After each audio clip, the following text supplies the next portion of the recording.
Greetings, Mark Brown here. We're going to be looking at how we can use the search bar right here in our Google Sheet, right? But where can we really find that search bar? If you notice right up here, is where we call the search bar.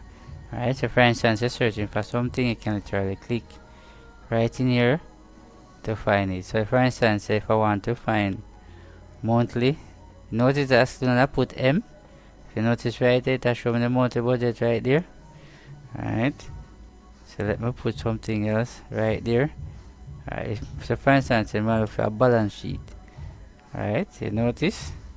You give several other stuff right there, so balance sheet right here. Just the same. Definitely, that exactly, if you notice some of that stuff right down here. So, alright, so for instance, if I'm looking for a project, I can say project. Alright, pro. Alright, if you notice, that's really the project right here. So this is exactly where you can actually use the search bar. You can even come right here, click to clear whatever in it. Very important. So this is where you use the search bar right in Google Sheet. So remember to share, like, and subscribe.